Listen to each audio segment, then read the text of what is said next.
It was a great year for one-act plays at Waco ISD.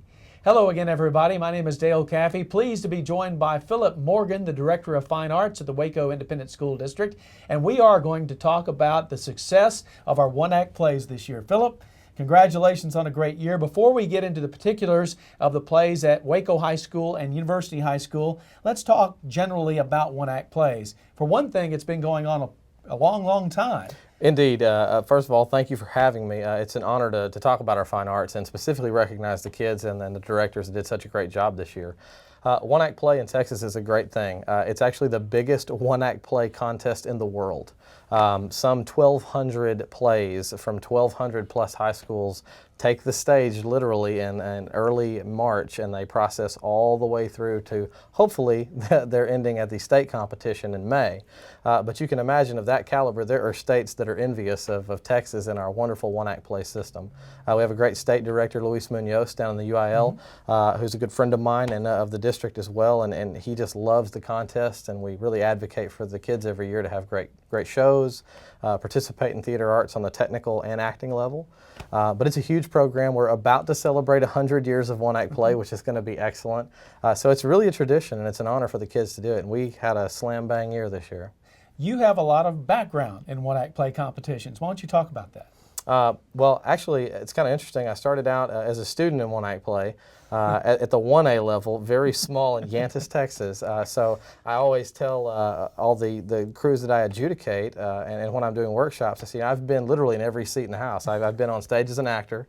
I've been working as the contest manager. I've worked as the adjudicator, and I've been a director at the 5A level too. So all the different seats, I tell the kids too jokingly, I said, you know, I've lost at the first level at zone as a director and was brokenhearted, and I've also taken kids to state in 5A. And just the process is so rewarding. It teaches those technological skills and the theater acting skills that are just so important for our kids. But a lot of experience and heartache and success as well. So. Well, let's talk about the process, because it all begins with picking the right play for the cast that you have. Indeed, and I think that's probably one of the most important parts, is picking the right show. And when I say that too, just to help people kind of understand, you can choose any show that the UIL has on its approved list of plays.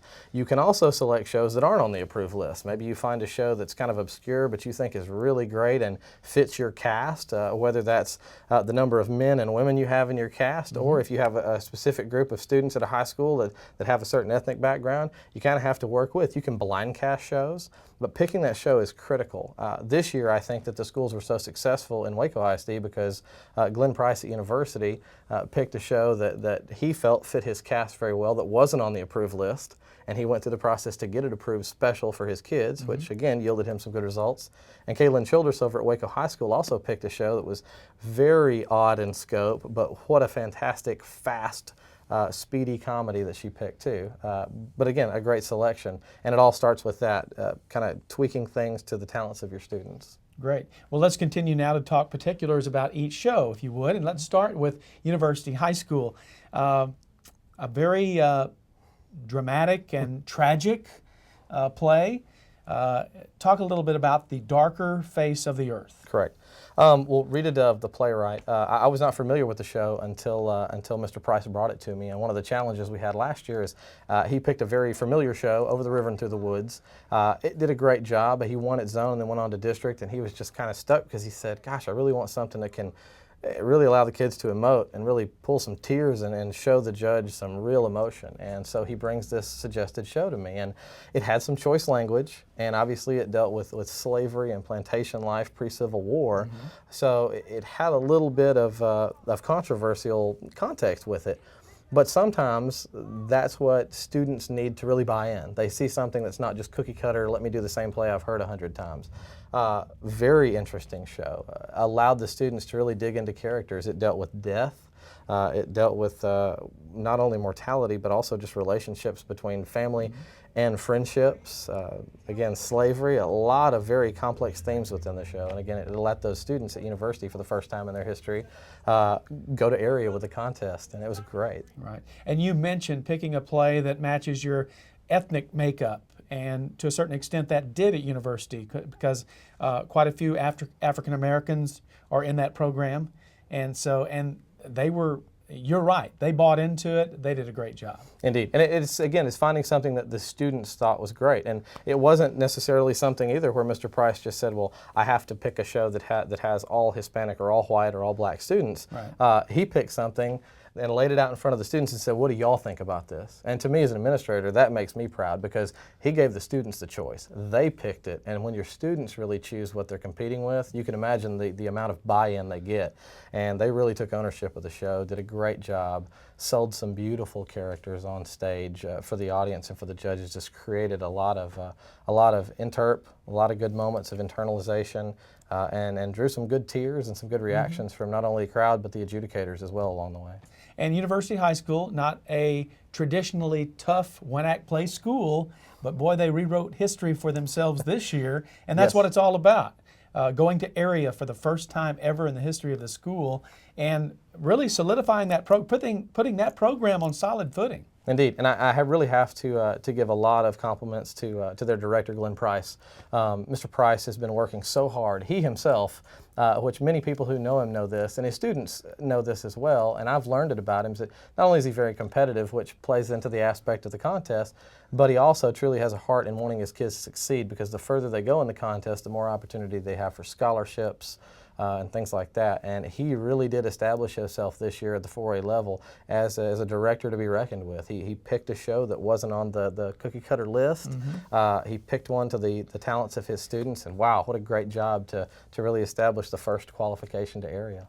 And let's move over to Waco High School and talk about that play this year. Of course, Kaylin Childress, a seasoned veteran, and she chose, as you said, something really, really funny and different this year. Talk about that Jekyll and Hyde play they did called Chemical Imbalance. Indeed, a very challenging show, partly because it's not nearly as dramatic as Darker Face of the Earth, but what it forced students to do was work on comedic timing, speed and delivery, and articulation. When you're speaking a million miles an hour, it's tough to get all your articulation out there in your diction, and they'll need that at the college level. And all of our freshmen, sophomores, and juniors who are at Waco High, what a challenge for them.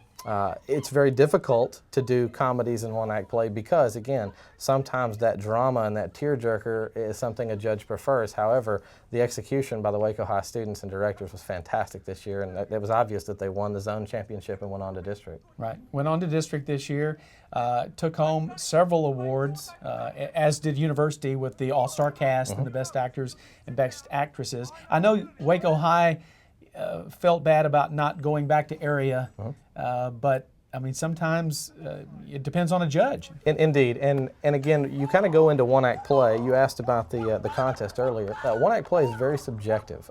We do have very qualified adjudicators for the contest, but it's very interesting that there's 5 levels this year currently to get to state. There's zone, district, area, region, and state. At the zone, district, and area levels, you typically only have 1 judge. So literally on a day where you have 6 or 4 contest pieces there, the judge can only select 2, and that changes next year, but that's probably for another interview. And it depends on how the judge is feeling that day. It really is too. The judge does, just kind of for education of the whole process, the judge gets the scripts well in advance and is able to read and analyze that script. They have a director's meeting before the contest where the judge can ask questions and vice versa. So the judge is actually very knowledgeable in terms of the contest piece that's being performed, but really it is about that show on that day, which is kind of good and bad. You tell your students you're going to put the best possible show you can up there, but we don't want them to get discouraged because the goal of it is education. And at the end, all the shows get a critique, and we got some valuable critiques from a lot of our adjudicators this year in terms of things the students can work on and get better for from next year. You speak about education, it's more than just acting too, because we had some award winners in the technical area too. Let's talk about that. Absolutely. It's kind of funny because in the past it's been acting awards, and a lot of the UIL awards do focus on acting. However, we had a lot of our technicians recognized, from lighting and sound design, also to our stage managers, especially at the high school level. You can imagine how crazy things get with having to schedule rehearsals and things like that. Our stage managers are really the right hand man or woman to the director to help keep students accountable, get them to contests and rehearsals, and we were blessed enough this year to have a lot of our students recognized with trophies and medals. Very cool. Well, Mr. Morgan, congratulations to you and your department this year. Thank you. And we are going to go out to the campuses now and talk to some of those outstanding directors and student actors and technicians as we continue to look at the success of Waco ISD's one-act plays.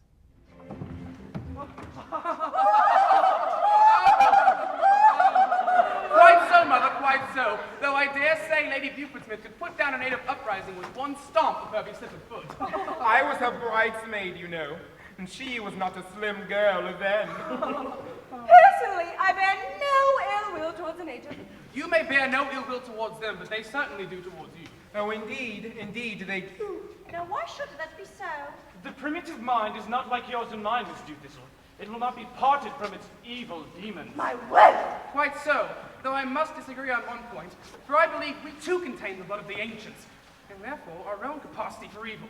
That evil is bound up with our very existence, born at the wellspring of our being, coursing through our very veins! Oh dear, I've dropped my napkin under the table. Allow me. Henry, you must stop nattering on and pay attention to Miss Dewthistle. She thinks you're ignoring her. Ambrosia, have you been drinking eggnog? That's beside the point. Dr. Jekyll? Yes, thank you.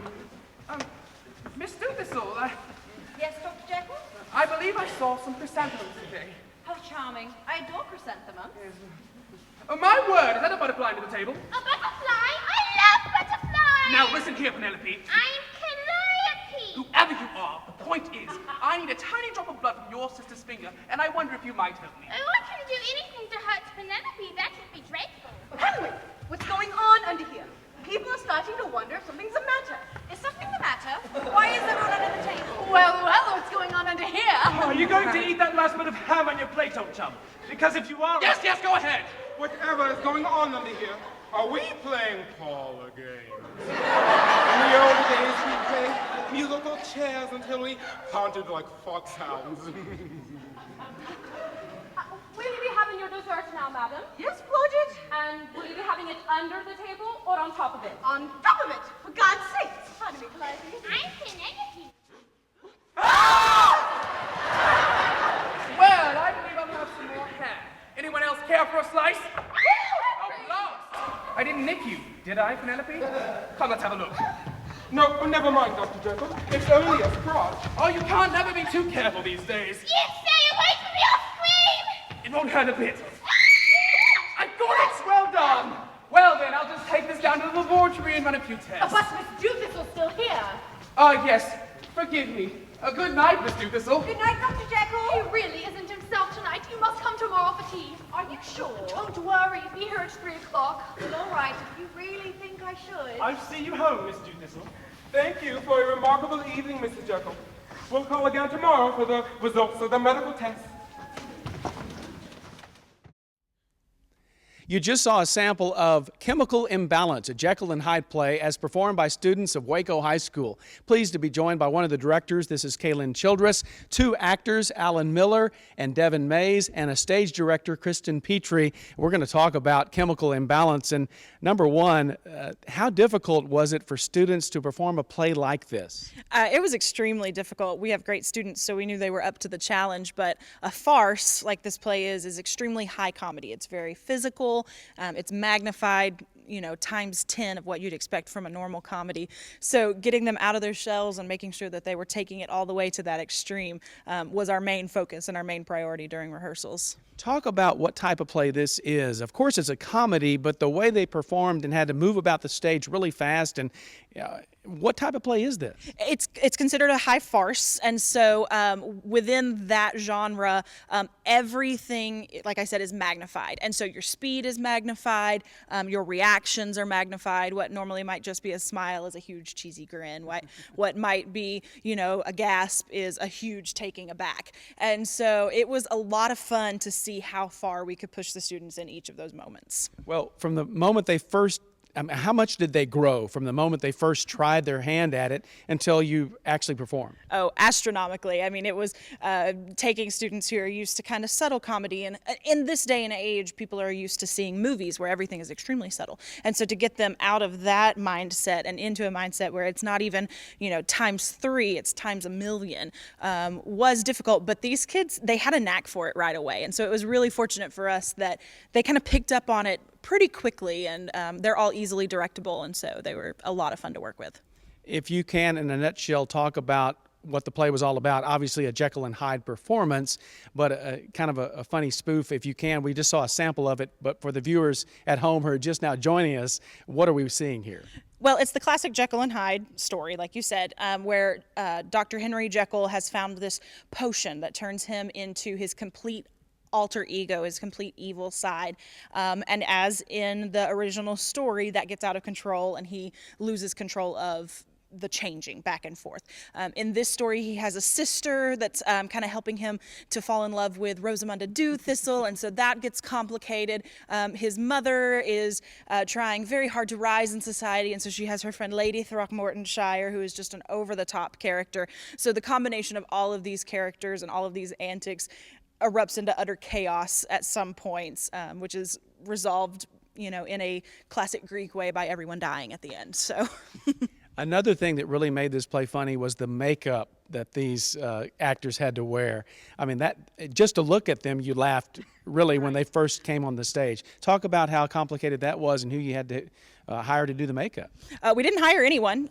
We played with it and experimented a little bit, and then the students were actually responsible for doing their own makeup during the show. So what you're seeing was completely student created. We had a lot of fun. When you look at the script, the setting for this play was a Victorian England of the imagination, and so we played with the idea of some things being very defined when you're imagining or daydreaming. There's certain things that stand out straight and clear in your mind, and other things that are just kind of in the background. They're just kind of silhouettes, and so we played with that idea of silhouettes and lines, and created this cartoonish looking image on their faces. And so what's really neat is within that idea, a lot of the makeup was student created. All of the furniture that we used was designed and painted by students. So that wasn't myself or Mr. Garrett, our technical director. That was student done. One of our students, Julia Hensley, sketched out the design for all of the furniture. And so we were really proud of that aspect of it. It's one thing to have directors come in and say, do this, do this, do this. But when students create the product, they're more invested, and it just creates a more beautiful product. It truly was an outstanding student performance. Let's talk about the success that you had. You had a number of all-star cast members, honorable mentions, all sorts of stuff from the beginning until you finally came out of the competition. Yeah, we had our zone competition where we just kind of racked up, if I can, say it proudly.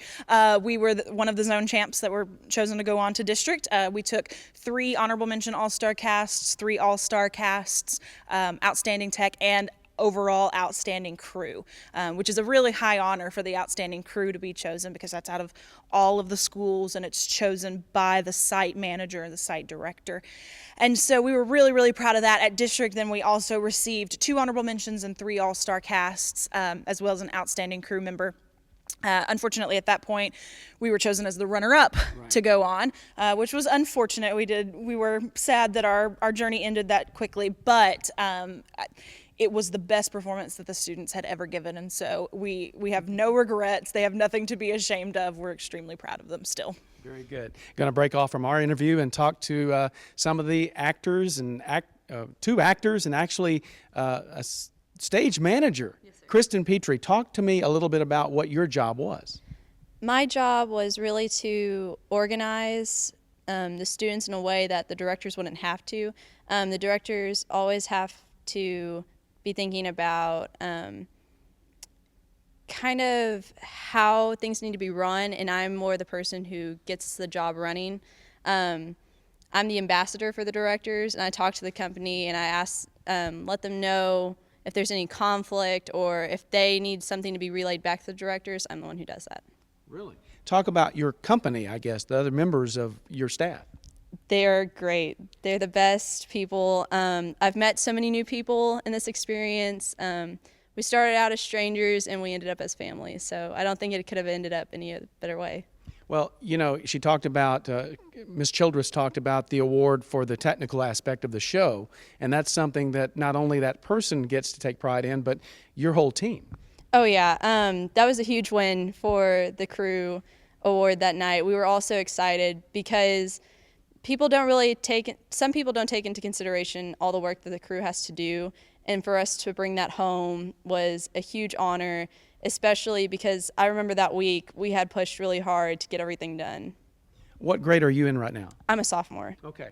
I was going to ask you about Next year, do you plan to be behind the scenes or on stage? That is to be decided by the director. I really like being backstage, but I also really enjoy being on stage. Because you like to act yourself, because I've seen you do that and perform also. I was going to ask you, what made you decide, or did you audition for a part and simply didn't get it this time? I did audition, actually, and Miss Childress texted me the night before she put up the cast list and asked me, hey, how do you feel about being a stage manager? And I really wasn't that confident in it, and I was scared, I was worried, but she knows what she's doing, and I felt like that was the best place for me to be, and it was awesome. It was great. Well, Kristen Petrie, I want to congratulate you and the whole cast and crew for what you did this year. Thank you so much. Okay, and let's move on now and talk to Devin Mays. But before we do, let's take a look at Devin Mays in action on stage. Come and sit down, ladies, or Mortonshire. You must be exhausted from your exertion. Why, yes. I'm practically dead on my feet. Of course, my physician, Dr. Claridge Hunt, simply forbade me to go out into the cold air. But Penelope simply had to have a velveteen horse. Now come in here, Penelope, and show them your horse. Penelope's in the kitchen, Mother. She's chasing the cook with a fire poker. Oh. Mrs. Jekyll, might I trouble you for a chaise to collapse upon? You poor dear, sink right down here on the settee. Thank you so much. I'm afraid I must apologize. It appears my daughter Penelope is terrorizing your servant. Think nothing of it. They're as disposable as matchsticks. Mother, may I sit quietly in the conservatory and study my paper? Of course, Calliope. Study to your little heart's content. Lady Throckmortonshire, have you met Miss Rosamunda Doolittle? How do you do? That is a fascinating hat you have on. Why, thank you. I had it made especially. It is intended to suggest a flaming rosebush doused by a pitcher of cream. I brought the eggnog, madam. Bring it here, Ivy. Oh, and I'm sorry to trouble you, but there's a little girl throwing knives in the kitchen. Miss Blodgett's hiding in the pantry and won't come out. Good gracious! Henry, go and reprimand Blodgett, won't you? Yes, Mother. And do watch your fingers and toes. Penelope has a lethal bite. Of course, the venom came from her father's side. I do, Richard. You might need some assistance. Lady Throckmortonshire, some eggnog? You dear girl. Is your husband at sea, Lady Throckmortonshire? I believe I heard he was a ship's captain. At sea? Yes, always at sea. And you, young lady, I take it you are not betrothed. Alas, no. But she may be quite soon. Oh, Miss Jekyll, do stop, do. Do I deduce a romance as our time? There is a mutual understanding unfolding between my son and Miss Doolittle. Ah, young love. Oh. Back now with three of the crew members from Chemical Imbalance, and you just saw Devin Mays in action on stage. Devin, I don't know what to say about that, except tell me who you were and what performance, how this performance was for you. I played Lady Throckmortonshire. She is probably the most over-the-top diva you have ever met. And this performance has, well, I've never done something like this before. So it's definitely a learning experience. And I think it helped me to grow as an actor. Well, I was going to ask you, did you audition for the part, or did somebody talk you into auditioning for the part? Well, when we first got the script and everything, I was like, I don't really know what to go for. And then I talked to Miss Childress a bit. She said, I can see you playing Lady Throckmortonshire, Euphronia. I was like, okay. So I went out for it, and I got it. Well, of course, and that's part of the comedy of this play, to have a male playing a female role. And boy, I must say, you did a great job. Thank you. How fun was it to wear a dress, I guess? It wasn't at first. But putting on heels and a wig and a giant pink dress definitely was a new experience. My mom came around to the idea, so that's great. That was nice. But you get used to it after a while. Well, then you start playing off the audience, don't you? I mean, once the audience gets into it and you just keep going. As an actor, that really feeds you, doesn't it? Yeah. From the second I walk on, I can already hear just cackles of laughter from everybody, and that's just an energy to see, I got it, let's keep on going, let's keep pushing. How fun was this performance for you? It was probably one of my favorite performances, the performance of a lifetime. You're a senior this year? Yes, sir. So this is your last go-around at one-act play. Will we see you on stage, though, as you go forward to college? Yes, sir. At UT. I'll be on stage at UT. Very good. Do you plan on majoring in drama, or what are you going to major at UT? I plan on double majoring in theater and radio, television, and film. Very good. Well, congratulations on a great performance. I know you guys had a great run. You didn't really want it to stop at district, but it did. And I know you were disappointed, but boy, you really gave this place something to remember and the actors that are coming behind you. Yes, sir. Devin Mays, congratulations. Thank you. Okay, and moving now to Alan Miller. And Alan, first of all, before we take a clip of you in action, tell us what your role was. I was Henry Jekyll, and I was insane. I had this need to find my evil side and to just prove to everyone that I could do something important. And so it was. I was a medical doctor, but also a scientist. So a lot of what we played with in the set was turning the living room into a laboratory, and it was just insane. Like, it's the most active I've been on stage. You, in fact, had the lead role, I guess, in the performance. Was that a lot of pressure to have a lead role? Yes. I've always wanted to experience that and have that responsibility. I think this specific play was different than any other lead that you could be, because I was accountable by my crew and my castmates, because they were all so professional and so wonderful that I really had to step it up a lot and had to lead the group that was already like completely talented and determined. So that was a big jump for me. This was also your senior year, correct? Yes, sir. And your last go-around in one-act play, but out of all the other years, was this the most fun you've had? Definitely. It's a cast that's different than any other cast, and I would not trade this year for anything. And last year, I mean, technically I walked away with I got Best Actor last year, but I feel like my performance this year was so much more intricate and so much more detailed and fine-tuned, and just like so much more effort went into it, and that goes with everybody in the cast. It was a piece of art that was just so abstract and so intricate that it can't be replaced for me. If you had to pick out maybe a scene that we can see here in just a second, of what was your favorite scene of the play, of your performance anyway? I'm probably gonna say the scene that actually started out as my least favorite, which is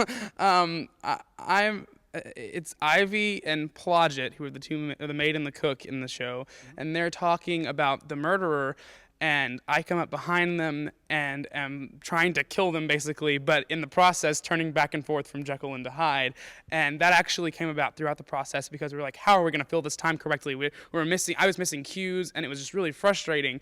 And so I think it was Mr. Morgan that had the idea of, hey, why don't you like transform in between and go back and forth? And I was like, we can do that? Yeah, you can add them whenever you want. And so when we added that, it was like the funniest thing. Like the transformation ended up being one of the funniest parts of my character. And so it was a really fun scene to work on. Okay, let's take a look at that scene right now. Do you think the murderer saw where we live, Miss Plodget? Good heavens, no. He's too busy stabbing babies and policemen to worry about the likes of us. I heard from the dressmaker that he carries an axe around with him to chop people up and turn them into pot pies. Just goes to show you can't believe a word of what you hear these days. But she heard it from the butcher's wife, and she knows all about chopping things up. Now what were you doing talking to the dressmaker? She was here to fit Miss Ambrose's dress for the wedding. The wedding? And whose wedding might that be? Dr. Jekyll's. He's getting married to Miss Doofistle. You don't say. Miss Ambrosia told me. Of course, I wasn't supposed to tell anyone. Why ever not? Because Dr. Jekyll don't know it yet. Well, no. How can Dr. Jekyll be getting married and not know it? I'm not sure. Except that Dr. Jekyll didn't come home last night. Maybe he was chopped up and made into pot pie! Haven't you heard a word I've been saying to you? Well, then where toast. But Mr. Utterson called earlier, and he said he hadn't seen me. Oh, Ivy, you've dropped something. I have?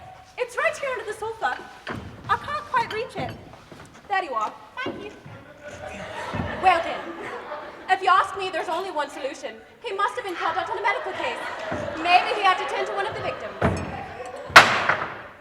Miss Blodgett, Yes, Ivy? did you hear my voice? Yes, I did. It sounded like a piece of cutlery clattered into the sewer. Mm-hmm. Did you drop any cutlery? Why, no. I thought you did. No, Miss Blodgett. And I didn't drop any dynamite either. Dr. Jekyll, we didn't hear you come in. I'm sorry. I must have forgotten to say hello. Henry, what are you doing lying down? Miss Doothistle will be here in 10 minutes. Oh, no, I can't possibly see Miss Doothistle this afternoon. I need sleep. Oh, no, you don't. You're going to get up right now and prepare to be charming. Podgett, get him some tea. Yes, miss. Ivy, come over here and help me clean him up. Yes, please. I must say, this matchmaking of yours is becoming a tad annoying. What should I do with all these pigeon feathers, miss? Oh, I don't know. Just hide them somewhere.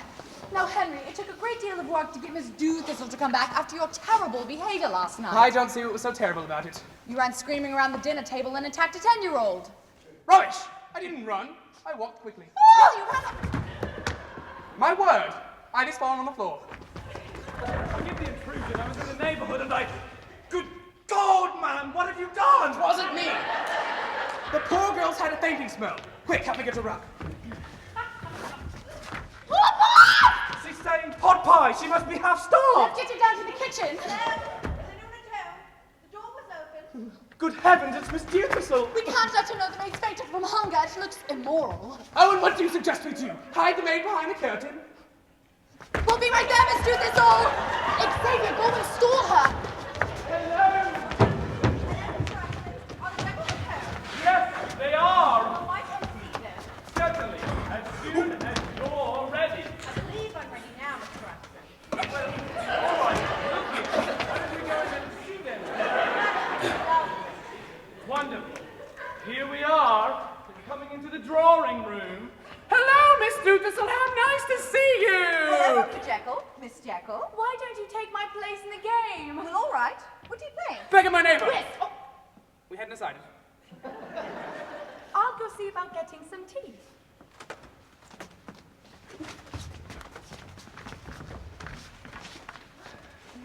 The tea's ready, miss. Shall I serve it in here? Forget the tea. You've got to help me with Ivy. Oh, mercy!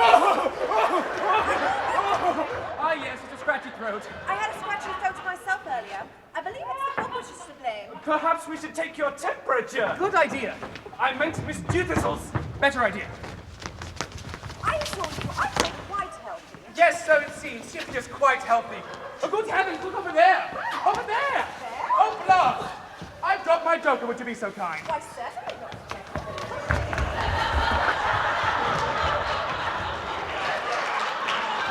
Thank you. Would you excuse my cousin and I for a moment? You mustn't leave us here alone. Why not? I'm feeling a bit strange. Yes, I dare say you look a bit strange. Oh, no. I think it's happening. What's happening? I'm turning into him. Who? Him? Now? Yes, quick, distract her while I get the antidote. Where's Dr. Jekyll going? He's going to walk the dog. I thought you meant cat. I meant cat. Well, now that we're alone, Mr. Utterson, there's something I'd rather like to ask you. Yes? It's about Dr. Jekyll. As his closest friend, I expect you know him as well as anyone. I suppose so. It's just that he's so difficult to understand. Sometimes he seems to be wonderfully, and well, it's almost as though he didn't care for me at all. Oh, really? Do you go on? Last night, he seemed to be interested in talking to me, but then after dinner, he said with barely a goodbye. Of course, he must have a great deal on his mind as a physician, but still, one imagines he'd say all the time if he were truly fond of me. Oh, Mr. Atkinson, this is all so foolish. Perhaps I should just give up. Tell me, do you think so? Oh, Miss Doothistle! Quick, help me get him up. What happened? He seems to have collapsed.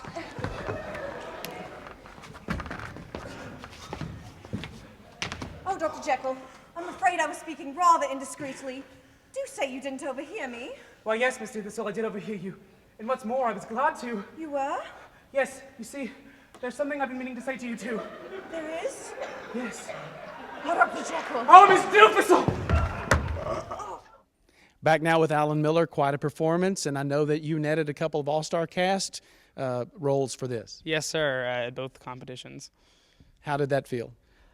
It feels great. It feels like the work that you put in is directly rewarded. But on the other hand, I was just as excited for my other two castmates, Olivia Eads and Evan Cooper, that also received all-star cast both times. And if I could give those back and we would move on further, I would do that, of course. But it was nice. It was a nice feeling. Very good. And you certainly made more memories to remember your years at Waco High with. Definitely. I always feel like every competition is every show is your new favorite. And so, like when I'm asked what was your favorite experience at Waco High, it's right now it's Chemical Imbalance. Like it's the thing fresh on your mind, and it was such a different experience than the rest of the shows we've been in. And I feel like we're growing every performance, which is really great because last year we had a lot of talent and a lot of good energy and a lot of good things going on. But it was only amplified this year. It only got better. Mm-hmm. And I feel like as a program, we have a lot of great people coming in, a lot of great underclassmen that are going to fill those shoes perfectly and more. So I think that Chemical Imbalance meant a lot for this program because it was the beginning of a new type of program. We introduced we had the cell phone box. We had to put our cell phones in the cell phone box, and we had to sign into rehearsal and make sure we were on time. We were accountable for that, and we ran a tight ship, and that's partly due to Miss Kristen Petrie, partly due to the directors. It was a different experience, but in a really positive, productive way. Very good. Alan Miller, congratulations on everything you've done, especially your latest performance. Thank you very much. Okay, and once again, Devin, congratulations. Kristen, way to go. We're going to turn and wrap it up now with Kaylin Childress. What do you do after this? We just keep growing. This was an exciting year for us. We got a technical director here at Waco High, Mr. Corey Garrett. This was kind of his debut show, and the technical aspects, I think we can all agree, were amped up a million times compared to what I can do. Tech is not my thing, and so I can throw a little bit on the stage, but he can take it and really make a beautiful work of art out of the technical aspects, and so we're very, very lucky to have him. We'd be remiss if we didn't mention Michelle Espinoza, who is kind of our third hand that comes along on competition day and helps us with everything. But we're excited. We just announced our fall musical, Tarzan, so that's going to be a lot of fun, and the kids are looking forward to it, and they know what's expected of them. They know what, as Alan said, what a tight ship it's going to be, and so we're thrilled. We're looking at some really exciting and challenging options for one-act play next year because we know we've got the students to take on those challenges. I was going to mention, Alan said there's a lot of talent behind him. Absolutely. I mean, we could not be more thrilled with the freshmen this year and the sophomores this year that are coming up. The sophomores will be technically upperclassmen, and they are already such good leaders that I can't wait to see them in that leadership role. The freshmen that we've got, and if you saw the Middle School One-Act Play Festival, you know how much talent is coming up out of Tennyson and Indian Spring and Carver, and so we're thrilled. We think that we're on a very good path, and we're excited to see where the future leads. Very good. Congratulations again, Kaylin, for everything you and your students did this year. It's been a great year for one-act plays at Waco High School, also a great year for a one-act play at University High School, and that's where we go next. Then, man, ever since she lost that child, Alexander! white folk feel a loss as much as we do. It's just that they ain't used to losing. I tell you, Miss Amelia went crazy in the head the day she lost that baby boy. You still believe the white folks? That baby weren't born dead. Tyson heard it cry. I seen the doctor carry it out from the basket. Baby weren't dead. I know I felt a kick. The baby kicked? Skilla got her powers that night. That child was born alive. I know I felt Skilla. The veil was snatched from my eye. And over the hills, I saw bad times a-coming. Bad times are coming over the hills on mighty horses snorting as they gallop through slave cabins and prison mansions. Horses whinnying as they trampled everything in their path. Like a thin black net, the curse set over the land. What curse? Don't pay her no mind. The curse touched 4 people. Who were they? Who are the 4 people? Black woman, black man, white woman, white man. When the curse came, I stood up to meet it, and it knocked me to the ground. Black woman. My womb dried up, but the power churned in me. Hector, son of Africa, Black man. Hector was a slave in the fields until Mr. Miller took him up to the house. He followed her like her own right shoe. When she felt faint, he brought her iced lemon water. When she started to show, he helped her up the stairs. When the baby kicked, he soothed her. But when her time came, Hector had to sit out by the porch like the rest of us. And when Tyson came with the news, Hector fell to his knees and ate dirt like a worm. And now we catch a snake in the swamp. Black woman. Black man. Both were twisted when the curse came over the hill. While the slaves turned to grief, the master turned to business. Mr. Miller hiked up her skirts and pulled on her man's boots. White woman. And Master Lewis took off his riding breeches. White man. And shut himself upstairs. Some nights you can see him out on the balcony, staring at the sky. He has machines to measure the stars. Black woman. Black man. White woman. White man. For a people touched by the curse. But the curse is not complete. I'm scared. Did you have to tell us so much, Skiller? She's just a child. She's old enough to know. And you're old enough to know better. What's this? How do you do, Mr. Miller? We was just trying to figure out what to do with Diana here. She seems healthy enough to me. Good stuff, young and fresh. She fell with something awful. You're not here to play doctor, Phoebe. Where's that Jones? Jones! Yes, Miss Jennings? Get these niggers in line. Yes, ma'am. I'll see you this evening up at the house. Yes, ma'am. I'll be there, ma'am. Damn niggas.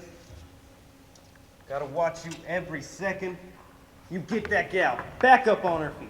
Now! And for the rest of you, you keep your feet moving and your hands picking, or you'll feel my laugh. I am now on the campus of University High School, where the one-act play this year was very successful. It was called The Darker Face of the Earth. You just saw a portion of that play. And I'm with theater director Glenn Price and three members of the crew. To the far left-hand side of your screen is Romello May. Then we have Jamal Wilson and Marissa Zuniga. And we're going to talk to those students in just a moment. But first of all, Glenn, talk about this play, because your crew and you tackled a one-act play that I dare say would not be tackled by many theater directors or programs. Talk about The Darker Face of the Earth. The Darker Face of the Earth is the retelling of Oedipus set in pre-Civil War times. It was written by Rita Dove, and it's only been performed by 3 high schools in Texas. It's usually done by collegiate schools, and it's hard to find. You actually have to contact Miss Rita Dove herself to get the permission to do it. So, but it's been a great experience to work with them and the script and her and everything. Well, talk about how you did this and why you chose to tackle this production. Well, I chose this production, this script, because it was, number one, difficult, and I like to challenge myself and my kids. But I also chose it because it speaks of the community, talking about the African American struggle and the struggle of human nature to begin with. Overall, it was just, I guess the best way to describe it was to challenge ourselves for the next level. So that's what we're preparing for. Well, you certainly rose to the occasion, and so did your students, because talk about the success you had. Well, we, for the second year in a row, we advanced to district, so that was a great thing, and we were blessed for that. And for the first time in school history, we were actually district champions, and that was an amazing feeling. It was like winning state. We performed well at area. We didn't quite get what we wanted, but we left a very, very, very good impression for UTA and all the participants and everybody. And well, we represented Waco ISD very well. Well, we're very proud of you. We're going to talk to you some more about the experience at UTA in just a moment, but let's talk to some of your students here. And first of all, we have Marissa Zuniga, who was the lighting technician, and I understand that you won an award for what you've done, both at the area and district levels. Is that correct? Yes, I won the All-Star Best Tech Award for area. How do you think that came about? You had a difficult job, right? Talk about the lighting cues and all the things you had to do as a member of the technical crew. Well, For our play, we had, I think, over 30 to 40 cues, and, it's difficult to transition from each scene to scene, but, did the best that I could, and Well, it was wonderful. The play starts out, I think, with a single spot or something like that, and then you have some full stage lights, and then you just had a variety of cues or a variety of light levels. How difficult was that to set up and to learn lighting techniques? Well, I've been doing this for 4 years already, and so the first time I ever did one act, it was difficult, but over the years I've just grown to learn more and more, and it just became easy. So it wasn't that difficult. How fun was it to be so successful this year? You guys, I know it was a lot of hard work, but hard work pays off. Talk about the pride that you have in this program. I have so much pride in this program. From the beginning, when I first started One Act my freshman year, it has definitely grown. Seeing this whole program grow and to advance from zone to district to area, it's just amazing. And I'm so proud and just happy to have advanced and be part of this wonderful crew. As a lighting tech, and you have to go into strange territory. In other words, the competition wasn't here this year. It was at a different campus, and then you had to go to UTA. How do you go in there and adapt to their light boards and their light structure? Well, their light board is almost the same as ours, but they teach you how to work it, and from there you just do what you got to do. And Do what you got to do. Talk to me about your future. Are you a senior this year? Yes, I am. Very good. I'll be attending Texas A&M next fall. So, yeah. You have a major yet? Yes, I'll be marine biology. Wow, that sounds good. So you're not going to be a lighting tech? No. No, I don't think so. Are your days in theater over now, or might you take it up for a hobby? Probably take it up as a hobby. I hope I'm not done with theater yet. Very good. Congratulations. I know you had a great experience. Yes, I have. Thank you. Very good. Let's talk to Jamel Wilson now, who I believe had the lead role. Talk a little bit about your role in this play and how you had to adapt to it and how you had to learn your character. Well, I played Augustus Newcastle. He is the spinoff of Oedipus in this rewritten version, and this character, he's like really complex to understand, and it took so much to finally like get out of my head and just let go and portray the character. And like we've had so many hard times with this play, but like the family that we built, it kind of helps me like build my character, and reacting off of these guys is like the best you can do right for in high school, like because we're all so close, and I guess that's it. Talk to me about the studying you had to do behind the scenes to learn this play, to learn what it was all about, to learn your character. Coming into this season, I knew nothing about the story of Oedipus at all, and when we finally like got into researching the story and figuring out what was going on, I was really shocked, and I was shocked in the way things play out in the play and played out in the story of Oedipus. So it was kind of weird at first, but then I got comfortable because like rehearsal after rehearsal, we got used to it. So that's kind of how we worked. When Mr. Price came and said, "This is the play we're doing," what was your first reaction? Well, I actually read the play last year, and my reaction was like, I was thinking, how are we going to pull this off?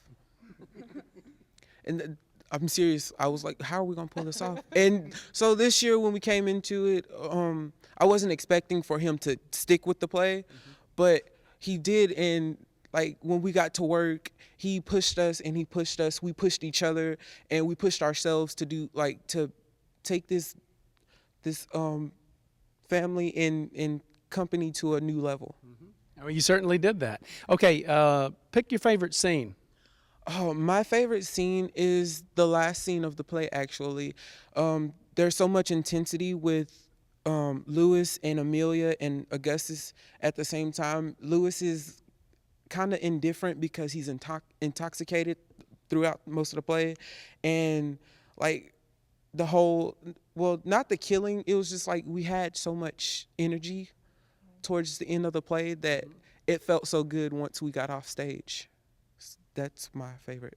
Very good. We'll take a break from the interview and look at that last scene right now.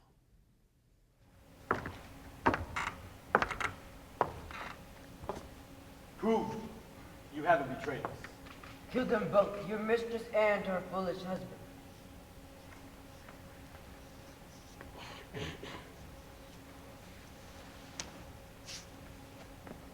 No one's came through that door in years. You're the new one, aren't you? A wild nigger, I hear. Amelia's latest indulgence. So, this is the great white master. Beware the moon in the house of Mars. The stars can tell you everything. War, pestilence, love, and betrayal. Say your prayers, master. You have a hard ride ahead of you. I don't think so. A man should be able to kill when he has to. Don't you agree? Perhaps you'd care for a bit of bourbon to warm your way. You can't stop what's coming over the hill. What a fool I was. To leave things up to chance? I should have smothered the bastard right there in that basket. That's the man's way. Basket? What basket? Amelia's basket. The doctor refused to kill it. This is your last chance, fool. This basket, what did it look like? What do you care? Enough to slit your throat. Spurs biting to a horse's belly. Think what it can do to a newborn child. You? And to think your blood flows through my veins. My blood? You think I'm your... Where's my mother? Tell me! I haven't touched her since. Ask Amelia. She runs this plantation. She knows your mother better than anyone. Amelia, of course. Missy wanted the bastard child dead. I understand now. It's an old story. Understand nothing. It's time.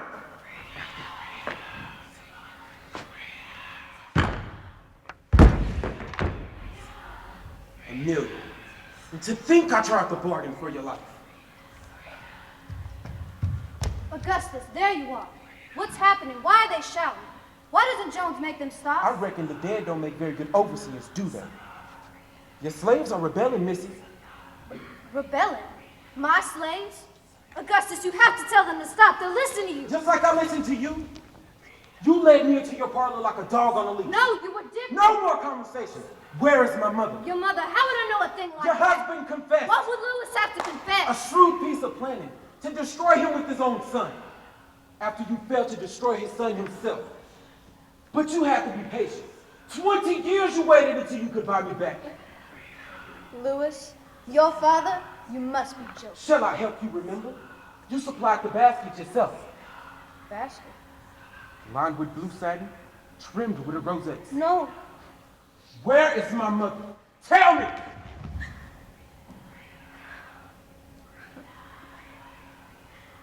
So you want to know who your mother is? You think if I tell you the sad tale of your life will find its storybook ending? Well, this will be my last story. And when I have finished, you'll wish you had never been born. Don't try frightening me, Missy. Nothing you can tell can be worse than what You these see eyes are. nothing!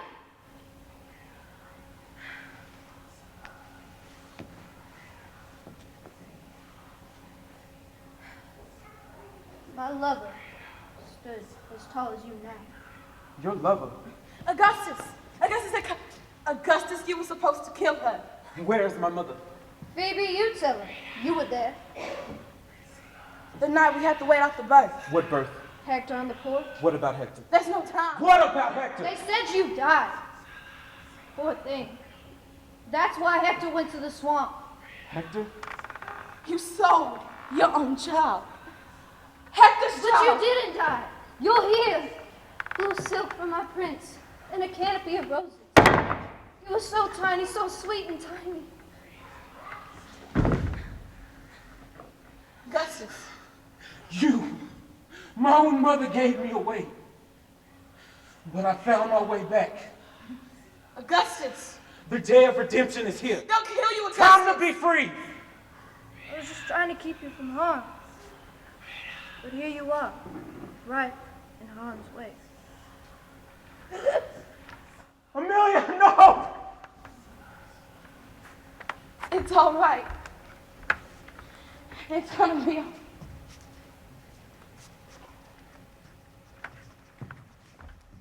He did it. Freedom!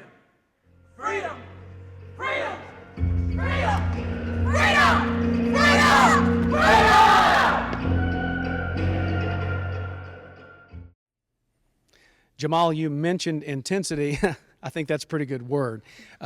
Talk to me about how much you grew this year with this production, and as far as that goes, the whole team. Well, the growth that I've experienced from this play in the team is I allowed people to enter my space, and I'm more trusting of people now, and I think that everyone here is like we're 10 steps further than we were when we came in this year, and I don't know what else to say. Were you nervous at the area level when you got to go to UTA, a college campus? Nervous, can't even begin to describe. The day before competition, we went in for our rehearsal, and I hadn't eaten that day, and like the rehearsal was so intense that I had to stop a few times. And the day of competition, when we were right about to go on, and I just danced. I danced. That's all you could do. That's all I could do. Very good. Congratulations. You broke new ground. You set a new level, like you said, and it's going to be tough to match, but you're a junior this year, so you have a chance to match it next year. Yes, sir. Very good. Congratulations to you. Thank you. Okay, and finally we're going to talk to Romello May. Romello, tell me about the role you played and how you had to get into character as well. Well, I played Skilla in the show, and she was like it was like this day voodoo witch kind of thing, but it was back in slavery time. So I had to do like a lot of research on how like these people act, because I really didn't know what they were doing. And I really felt like that once I got into it, like I felt like I was her. Like I felt like the character itself. So it was just fun. It really was fun, but at times it just felt like I just wanted to quit. I really did. I didn't know. It was a lot of hard work. We talked about the studying behind the scenes. How about the studying of slavery, or some of the things you maybe didn't know? I really didn't know how cruel the other people were to the slaves. I really didn't know how hard the slaves worked. It was just like crazy to me, like how they worked them. It was crazy. Tell me about the pride that you had setting a new level, as Jamal talked about. I mean, getting to where you got to this year and a chance to go even further next year. But you basically wrote a new chapter in the history of University High School's drama department. Well, it wasn't easy. It wasn't easy, rehearsal after rehearsal, but I think after everything was said and done, it was worth it. I feel like everything that we've did and together, it was like real powerful. So, dang, I don't even remember the question. That's okay. No, talking about setting a new level, and as a junior, you're also a junior, is that correct? And talk about next year. Okay, next year I'm just ready. I'm just ready for a new start, and I'm ready to put the show to bed. But it's sad. But next year I feel like that we're gonna come even stronger. It's gonna be even better. And sadly, our seniors gonna be gone. But I think when they come back, they're gonna be so pleased. Let's talk about your favorite scene. Okay, my favorite scene was the intimacy scene when Augustus and Amelia were together, when they first interacted with each other at the house. The reason I say this is because how it was basically directed, how our director had the slaves as chairs. It was just so it was just so real. Like I felt it. Like everything that happened in that scene was just really hot. I liked it. And I recall that scene. In the background, you see the slave position like a bench or like a place to sit. Yes, sir. It was really just, it was like master directing skills, in which we have our director. He has. It was really cool. Very good. Romello, congratulations. And we're going to break away from the interview and be back in just a minute. But let's first look at Romello in action on stage. Something's out there.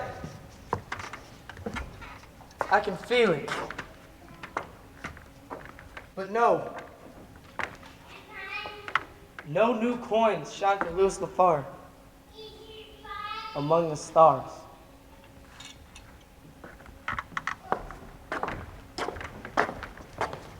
Mr. Miller? Yes? That new slave is out on the court. We'll bring him in, Tyson.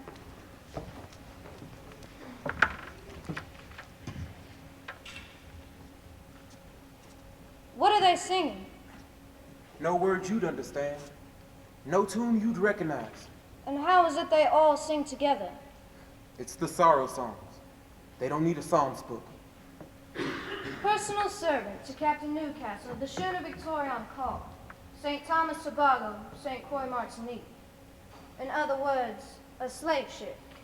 Yes, And what did you learn under your captain's tutelage? reading, writing, figures, What did you read? Milton, the Bible, and the tale of the Greeks. See this blue ribbon sticking out? You may start there.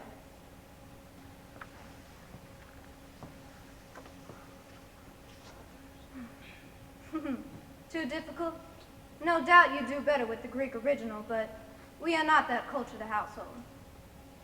I wondered, could a slave be as smart as they say? Or is he just pretending not to be smart at all? No pretense. I've read this one before. And in my opinion, the Greeks were a A bit... slave has no opinion. I could have you flogged to your bones for what you did today. And why didn't you? Daddy always said a master knows his slaves better than they know themselves. And he never flogged a slave. Said it was a poor businessman who damaged his own merchandise. An enlightened man, your father. He let me run wild until it was time to put on my crinolines. And then my playmates were sent to the fields. And I was sent to the parlor, needlework assented, dutiful daughter. Then off I went to Miss Peters' Academy of Elocution and Deportment. The arts of conversation, she would say. Oh, please sit down.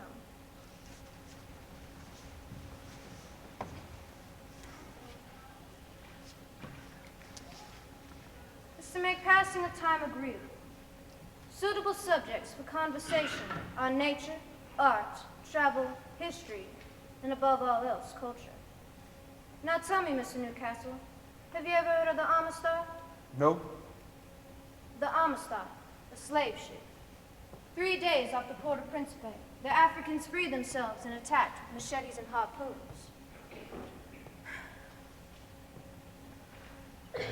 Cinque spared 2 sailors to sail them back to Africa, but he was unfamiliar with the stars in our hemisphere. So each morning, they sailed east by the sun, and each night, the sailors turned the boat back around west, where they eventually delivered Cinque and his followers to our land and to execution. A bit of a storybook ending, isn't it? What's that supposed to mean? I mean, it's just too perfect of a lesson. You don't believe me? It was in the newspapers. Now, I have a story for you. One soft spring evening, when the pear blossoms cast their pale white faces on the darker face of the earth, my master stood up from his porch swing and said to himself, I think I'll go make myself another bright-eyed pickaninny. Then he stood up and stretched and headed for my mother's cabin. And now, that pickaninny who started out no more than the twinkle in the white man's eye and the shame between his mother's legs, stands in the parlor of another master, entertaining the pretty misses the stories. Pretty?